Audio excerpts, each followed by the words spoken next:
Chapter 16 Chapter Summary in which Adrian fucking dies like seriously he's gone now goodbye my dear son Chapter Notes Big ol' shout out to @girl_chama for helping me brainstorm this chapter via Tumblr this is all your fault see the end of the chapter for more notes wham. Plag looked up at the sound of a loud thud resounding from the other end of the room, glancing over just in time to see his chosen hit the floor. The teen was staring at his annoying little sound box again, the Kwame noted with distaste, reluctantly moving from his comfortable position to see what it was this time that had his charge so worked up. Oh, do I even want to know? The tiny cat muttered, hovering with arms crossed over the practically frothing boy beneath him. Adrian couldn't hear. He was slumped over, legs crossed on the hardwood floor as all the blood in his body seemed to rush towards one of two places. Half of it filled the capillaries behind his ears, explaining the loud boom of his heartbeat as it echoed throughout his head. The other half was predictably occupied squarely between his legs, reminding him once again just how restricting denim could be on a semi. I can only afford one, so chose carefully. Image the text was innocent enough. In fact it seemed downright casual out of context. Of course that context being the picture nestled right beneath said message. The picture Ladybug sent me so I could help her pick out some lingerie, Adrian managed to process through the haze that surrounded his head. The first wicked whispers of lust made his cognition slow to a crawl as half-formed images of her lace-wrapped body began to flood his every conscious thought. Seeing the tiny, viewed just now, alert pop up on his side of the screen, Adrian knew he needed to respond quickly, lest she take his pause as a sign of reluctance. With an incredible strength of will, he somehow managed to string together a coherent sentence, eyes never leaving the image in question as numb fingers reached out to tap at the screen. She wants me to decide what she wears. Choose what she puts on under her clothes, perhaps my choice would be easier if I were to see them on my lady, that was lie. Adrian knew nothing could make the decision easier. Because he could picture so clearly in his practiced mind's eye how each bra would look perched up under her breasts. How they'd look trapped beneath his wandering hands or bunched up to the side as the fabric was shifted in favor of a lovelier sight. Of how they'd look slipping off her pale shoulders before being tossed at the foot of his bed. So the obvious answer was get all three. Although apparently that wasn't an option, and after what seemed like both a second and an eternity she replied, the messages rolling in like a flood that seemed to sweep Adrian up along with it. Oh, I'm sure you can use your imagination, though perhaps this would help in the decision-making process. Image Ladybug was strong. Like insanely strong. As Chad Noir, he had seen her scoop up civilians 3 times her size with ease, seen her tip buses and break down doors like they were nothing. And in that moment, it felt like she had poured every ounce of her strength into a swift punch to his chest. Adrian had to manually force the air back into his lungs, swallowing hard as he let his eyes rove over the image. Anytime now I'm going to wake up with soiled sheets and this will have all been a dream where she was on her knees. Granted the tops of her knees were the only body parts visible in the entire picture, but the sight of them drove Adrian to near madness. Because up until this point, the only exposed bits of skin he had been able to glance off his lady were portions of her face and neck, the rest being covered by her damnable suit. But this was his first real glimpse at new territory.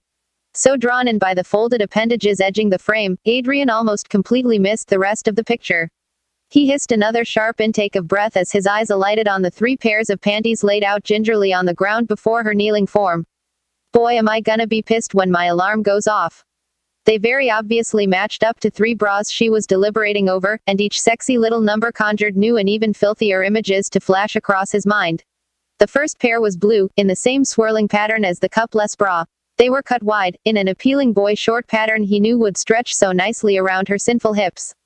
The next pair was a bit frillier, and the idea that his rough and tumble ladybug was a girly girl at heart sent a rapid wave of tingles down Adrian's spine as he shifted pleasantly on the floor. The lavender bikini had little sections of mesh running down the sides and the subtle floral pattern was offset by 2 tiny pink bows pinned at each hip. Of course the allure of both previous panties combined couldn't stack up the sheer physical, visceral reaction Adrian experienced as he took in the final garment. Although perhaps describing it as such was a stretch, the so-called garment before him was little more than a triangle of lace-trimmed fabric with 2 minuscule straps hanging off the edge. It was tiny. It was black. And it was everything his testosterone-fueled mind could dream up and more. You maybe want me to leave the room for a few minutes there, champ. Plag interjected, eyeing the way Adrian's hands clenched up his sides with a knowing look. He had thousands of years of experience with hormonal teenage boys, and the Kwame could tell by now when they needed their alone time.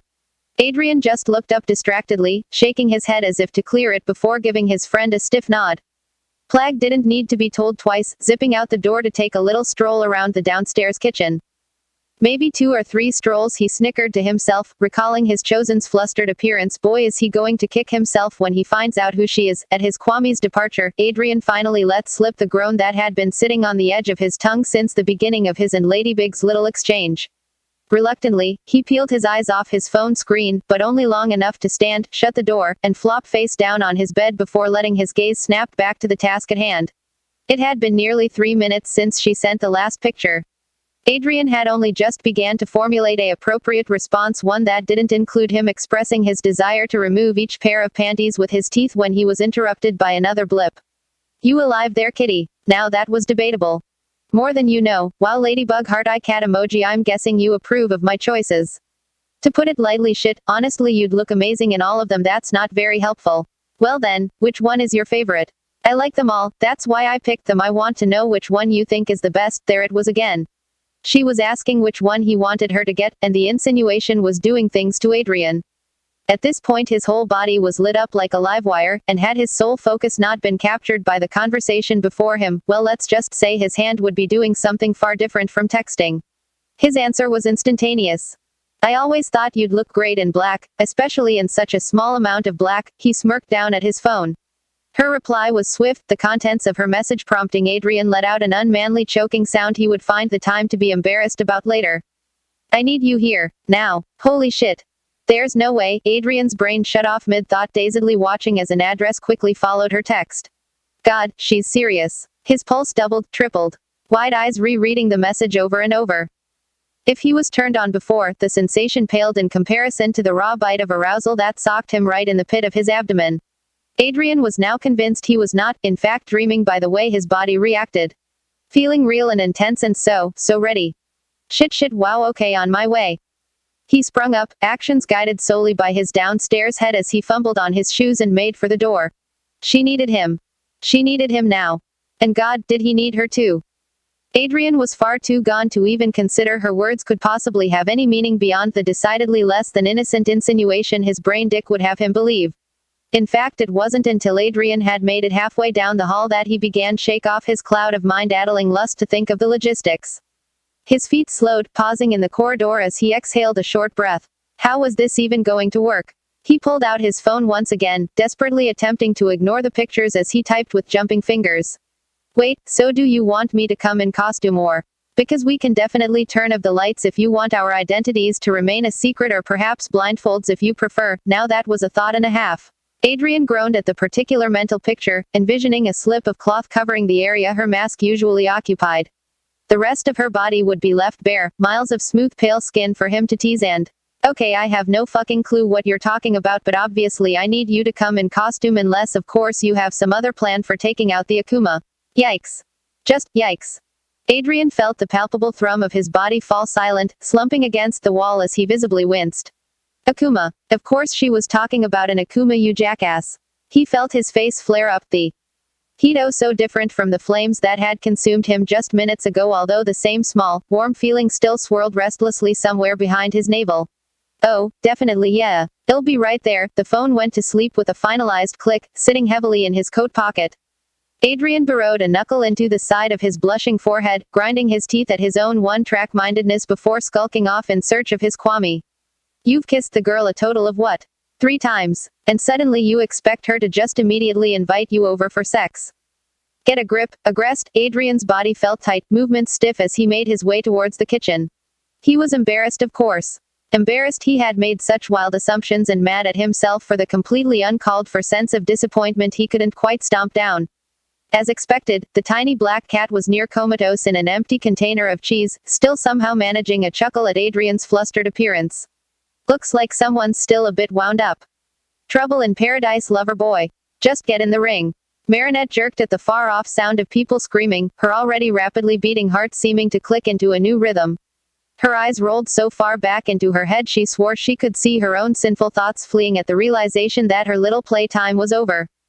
Right at the good part, she thought petulantly, cheeks warming as she tried to stamp down the vestiges of her former flirtiness in order to focus on what she was 90% sure was an Akuma. With reluctant hands, she reached out to shift the focus of their conversation with a sigh. Saving Paris is more important than teasing your No. Saving Paris is more important than teasing your partner, Marinette. I need you here. Now. Honey, are you still in there? Her mother's worried voice carried through the curtain to the dressing room. I think we should probably be getting out of here. Marinette jumped as another crash shook the floor beneath her, quickly forwarding Chat the address before she swooped out of the stall. You're right, better leave this mess to Ladybug. Whenever I get the chance to transform that is, she thought with a wince, silently strategizing ways to slip past her mother without arousing suspicion. The pair made their way hurriedly out of the store, getting swept up along with the crowd of people all rushing towards the elevator. Angling her head over the railing to her left, Marinette spotted the aproned Akuma, as well as an alarming amount of white paper cups, stalking around the first floor of the shopping center. The phone in her pocket hadn't stopped buzzing for about the last minute solid, prompting Marinette to stop just short of their destination as she fished the device out. Why in the world would he think I wanted him to come out of costume? Apparently the boy had yet to learn that the middle of an attack wasn't exactly the best time to flirt. Get in here, Mrs. Cheng said, gesturing for her daughter to join her in the rapidly filing elevator car. Marinette glanced up, mind skipping over whatever mindless drabble Chat was sending her just in time to see the metal doors begin to slide shut. Oh, how convenient. I'll meet up with you later, Mama, I've got to use the bathroom anyways. She tried reassuringly, shooting a thumbs up as she watched her mom's eyebrow draw together tightly just a second before the elevator closed completely. Well, she would catch hell for that stunt later, but Marinette had bigger problems to deal with at the moment. Absent-mindedly responding to Chat's confusingly jumbled texts, the teen ducked into the nearest storefront, placing her phone in the clutch at her side while simultaneously rousing the sleepy Kwame from her spot within. Let's go Tiki, spots on. A flash of warm light, a few bounding leaps, and one perfectly executed drop-in later, Ladybug was in the thick of battle. The akumatized barista wasn't much of a conversationalist, preferring instead to let her unending supply of coffee cups do the talking as she wreaked havoc around the main floor of the mall. After about 15 minutes of skirmishing, Ladybug found herself once again buried under a mountain of white cardboard as the Akuma continues its chaotic spree. Before she could tunnel herself out, however, a black-gloved hand snuck its way into the pile, pulling her out by one delicate wrist. Ladybug popped up, blinking hard as she found herself standing just inches away from Chat's smugly grinning face. She quickly schooled her expression, putting on her best I definitely wasn't just sending you racy pics look before stepping around him primly. Nice of you to show up, Chat, she said casually, tossing the remark over her shoulder before bounding after the Akuma. For the remainder of their fight, Marinette tried desperately to convince herself that her flushed face was as a result of physical exertion and had nothing to do with that fact. Chat Noir's eyes seemed to cling to her body with each move. Every flick of her wrist, every pivot or roll or jump she made brought his gaze down heavily upon her. Just green, green, green, pressing and caressing her every curve. It wasn't hard for her to imagine what exactly was running through his mind as Chat continued to mentally grope her. I always thought you'd look great in black. He was uncharacteristically quiet during the fight, though not so much as to avoid letting slip a horrendous coffee-themed pun or two as the heroes beat back their adversary. By the time Ladybug conjured her lucky charm, she was sure there was something off about her partner, caught between being turned on by the intensity of his gaze and worried about his lack of banter. Never thought I'd see the day I actually wished Chat Noir was louder, but in the end, what mattered was stopping the Akuma. After her convoluted plan to somehow snag the barista's nametag pulled through with a little help from her lucky charm, Marinette turned to destroy the cursed object only to find it has disappeared under the mountains of cups. What is it? Chat yelled, still trying to distract the Akuma while she sifted through the mess. The artifact is somewhere under all this. Can you find it? Working on it, Ladybug replied, panic starting to settle in as she heard the third beep of her miraculous. Come on, where the hell was it? Suddenly, the mass of cups were scattered into the air, flying across the mall at the forceful swipe Chat's baton gave as he touched down next to her. Need a paw? He asked, shooting her a grin before lashing out with another powerful sweep. In no time at all the floor was clear, allowing Ladybug to easily spot the discarded name tag before stomping down upon it. No more evildoing for you, she announced, quickly cleansing the Akuma and tossing her charm up to erase of signs of their confrontation. With a victorious grin, Ladybug turned around to give Chat a fist bump, immediately seizing up at the borderline feral way he regarded her. His clawed hands clenched and unclenched at his sides, eyes gliding up her body before boring into her own. Marinette swallowed hard, speaking with a bravado she didn't know she possessed. Why aren't you kissing me right now? Chat gave a shiver, tilting his head curiously before responding in a measured tone. Because I don't trust myself to stop by the time your miraculous starts to wear off. Ah, well then, ugh, it's a good thing we have a patrol plan tonight. Ladybug said in a voice barely above a whisper, loving the way his lips twitched at the reminder. So there will be plenty of time for you to not stop kissing me then. Marinette could help the way her stomach flipped as he brought her knuckles to press delicately against his lips in a gesture they had played out 100 times before, reveling in the newfound heated spark in light of their earlier conversation. I look forward to it as always, my lady. His eyes were dark. Not the kind of dark that hinted at anger or fear, but a sort of carnal expression that made Marinette wish she had the guts to drag him into the nearest changing room and let him dress her up in whatever he wanted, masked or otherwise. In an effort to avoid any hormone-fueled follies on her part, Ladybug turned and fled, making sure he got a good view of her hips as she slipped into a deserted restroom. Click. The door closed with a sound of finality, Marinette sliding down the surface as her transformation melted around her. For a long minute, she sat in silence, allowing a pleasant heat to simmer low in her stomach as she tried to steady her breathing. When she did move, it was to retrieve her phone, navigating back to their last conversation as she reread Chat's messages with a much clearer head. Something about the way he responded was off, like oh dear, you've really got it bad, don't you? Tiki said, voice unreadable as the Kwame gave her chosen a lopsided smile. Marinette could only nod dazedly, thighs pressing together as she slowly came to realize exactly what the messages implied her partner had in mind when she had called out for him. She flushed from head to shoulder, recognizing how he could have gotten the impression her message was asking for more than just help with the Akuma. Chat had been more than ready to drop everything at a moment's notice and she buried her head in her hands, groaning out at the events of the day and at her own clumsiness when it came to texting. Although the blindfold idea was an interesting one, chapter and notes and hey look at this super cool fan art that heavily inspired this latest sin http://huffiestrikes.tumblr.com/post/13706592703/this is how next chapter must develop to.